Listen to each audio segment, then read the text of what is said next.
Very well. So, ladies and gentlemen, in this episode, we're of course going to talk about Serge Gnabry. There is a big reason why I'm talking about Serge Gnabry in this one. You'd be like, IG is back with his agenda. Yes, IG is back with his agenda. What else does IG do on this channel? Just bring in agenda. So, one of the things that I would want to talk about Serge Gnabry's return to the Emirates Stadium. I've got some things to link this news with. So, let's just talk about it. So the first news is, first of all, Merry Christmas to everyone who's watching this.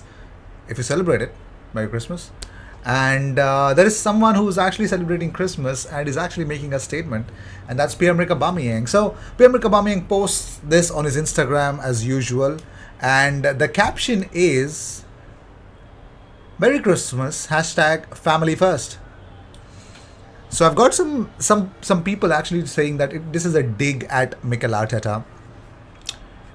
I think if Arteta has come out in the media, he was asked about Aubameyang and Arteta said what he felt and what happened according to him.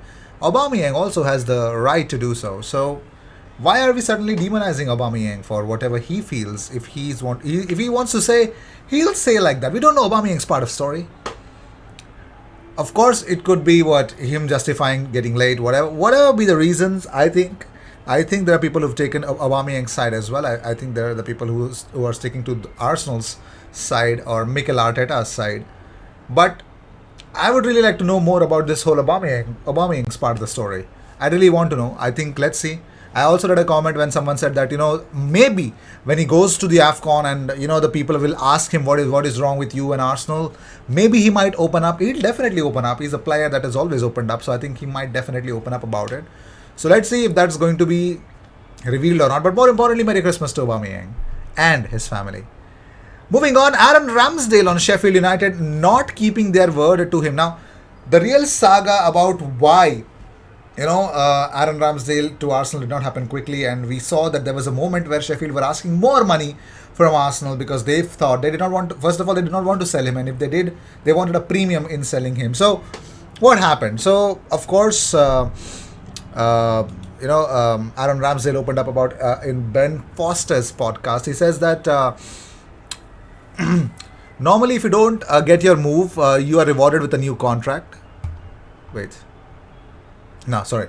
I'll tell you it from the beginning. So he says that the very first I knew about the interest from Arsenal was the pre-camp before the Euros, before the squad was announced. Arsenal were respectful because when I got in the squad, they basically backed off and said, that's your time now, enjoy it.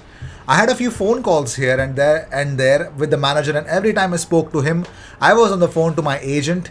Get it done, do anything you can, is what Aaron said to his agent. Now, Ramsdale said, the numbers that were getting thrown out, I mean, there was a couple of times I lost my head. How can someone be saying 40 million pounds? I was doing the fan thing, relegated. I mean, 40 million pounds, it does not make sense. I understand you want to keep me, but there's got to be a level playing field. Arsenal said to me straight away, they done the same thing as what Bournemouth did, where we haven't got a number one or number two, but it might take you a year, 6 months to get into the team. Thankfully, for me, it took 3 months. Normally, if you don't get your move, you're rewarded with a new contract. So we said that someone at the club said we didn't ask him to take less money when he was conceding goals at the start of, at last year.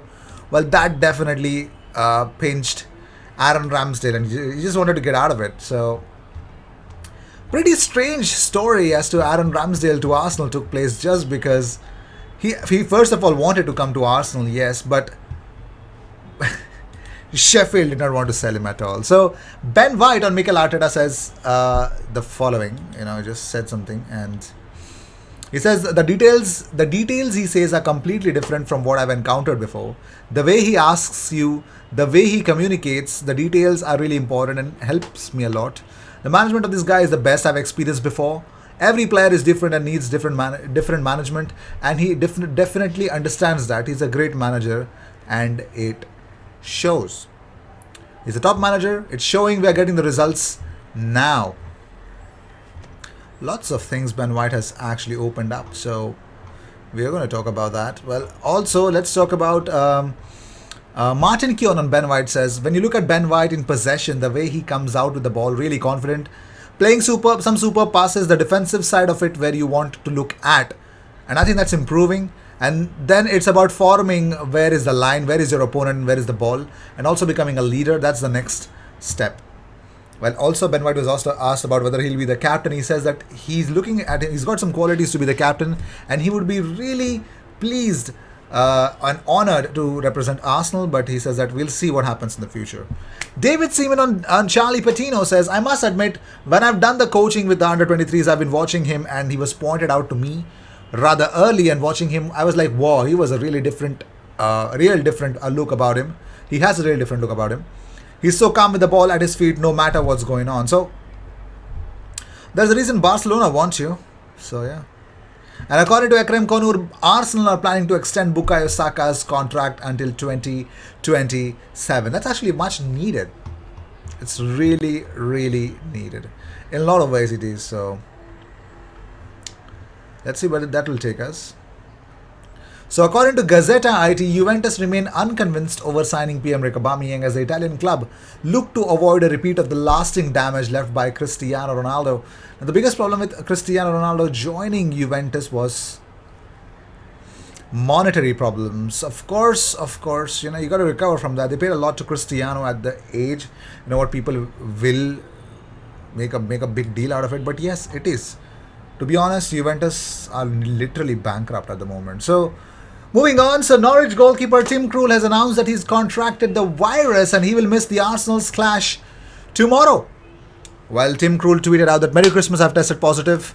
Hopefully 2022 will bring better times for everyone. Stay safe and healthy. Love from the Krul family. So Merry Christmas and yeah, take care Tim Krul. But more importantly, it now makes look, it now, yeah, of course the Guardian's predicted lineup now looks silly with Krul in it.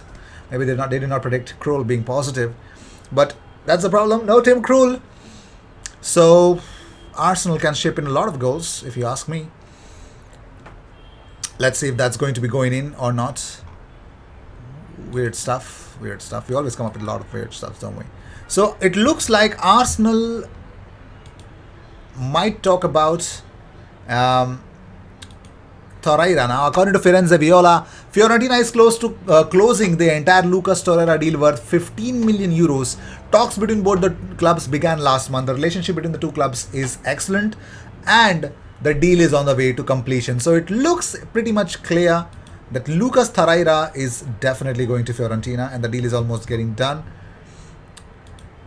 And also, another report, this is coming from Il Messaggero, Arsenal could outbid Juventus for Dusan Vlahovic. Oh my god, stop with this. Just stop with this. Noel Milan wants Eddie Nketiah. Yeah, I think he was asked if Nketiah has put himself in the shopping window with his display of course, the hat-trick in the League Cup quarterfinals. So Noel Whelan says he's already in the shop window. He's proven himself to be a goal machine in these cup games, even if he doesn't get too many opportunities in the Premier League. I think the time has come for him to move on from Arsenal and try and get that first team football elsewhere, and I think he realizes that. Whether it's a pre-contract in the January window or a move in the summer, it's the right time.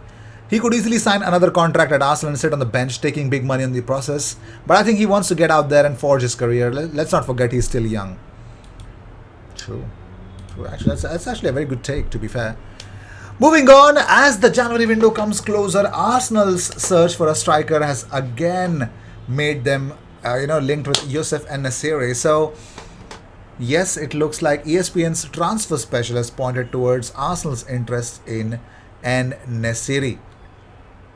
Yeah.